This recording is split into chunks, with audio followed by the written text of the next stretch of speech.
যে সব আইনজীবী মোটামুটি একমত পোষণ করছেন এবং আমরা বলেছি যে ওইগুলো বিষয়ের ভিত্তিতে এবং এত বেশি বিষয় আদালতের সামনে এসছে যে আদালত এই মামলাটা অনেকগুলো মৌলিক বিষয়ের ভিত্তিতেই নিষ্পত্তি করতে পারেন, কিন্তু পাশাপাশি আরও কিছু প্রাসঙ্গিক পেরিফেরাল ইস্যু এসছে। আমরা মনে করেছি যে ওগুলো হয়তো বিবেচনা না করলেও চলে।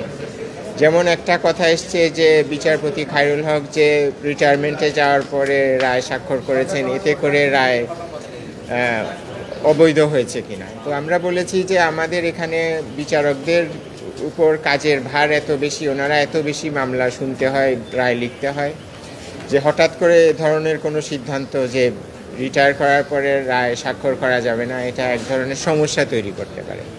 এবং যেহেতু আরও অন্যান্য অনেক মৌলিক বিষয়ের ভিত্তিতেই মামলা নিষ্পত্তি করা সম্ভব, এই বিষয়টা হয়তো নিষ্পত্তি না করলেও চলবে, কারণ এটা নিষ্পত্তি করতে গেলে সমস্যা, প্র্যাকটিক্যাল সমস্যা তৈরি হতে পারে। আর আমরা আদালতের কাছে আমরা যা আগে চেয়েছি সেটাই আজকে রিপিট করেছি যে হ্যাঁ, সেটাই বলছি যে আমি চেয়েছি যে আদালত যে রায়টা রিভিউ করছেন বিচারপতি খায়রুল হকের নেতৃত্বে যে রায়, সেটা বাতিল করবেন এবং সেটা বাতিল যদি করা হয় তাহলে ত্রয়োদশ সংশোধনী সংবিধানে ফিরে আসবে এবং ফিরে আসার পরে আমি বলছি যে এটা কার্যকর হবে আগামী ফেব্রুয়ারির সংসদ নির্বাচনের পরের নির্বাচন থেকে, অর্থাৎ চতুর্দশ সংসদ নির্বাচনের সময় থেকে এটা কার্যকর হবে। কারণ এখন আমরা সাংবিধানিকভাবে যে অবস্থায় আছি তাতে করে এটাকে এখনই কার্যকর করা সম্ভব নয়।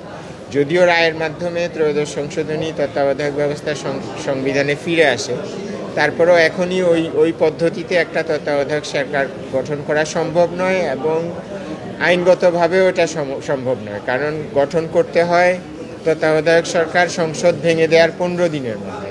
তো আমাদের সংসদ তো ভেঙে গেছে 1 বছরের বেশি হয়েছে এবং যেই পদ্ধতিতে এই সরকার গঠিত হয়েছে এটা ত্রয়োদশ সংশোধনী আইন বা সেই তত্ত্বাবধায়ক ব্যবস্থা অনুযায়ী গঠিত হয়নি। সেটা তো প্রধান বিচারপতির নেতৃত্বে হয়, 10 সদস্যের হয়, সেটার একটা কাঠামো আছে। কিন্তু বর্তমানে যে অন্তর্বর্তীকালীন সরকার, এটার কাঠামো সম্পূর্ণ ভিন্ন।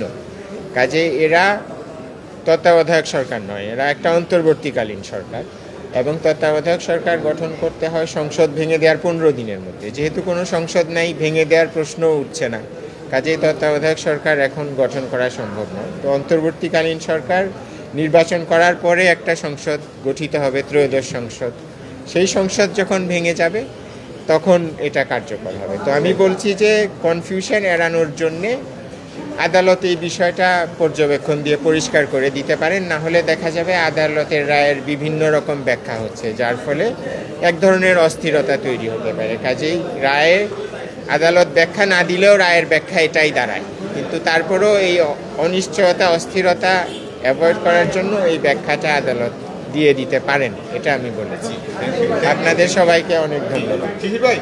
Immigration to Canada. We provide the best quality service and solution for Canada immigration.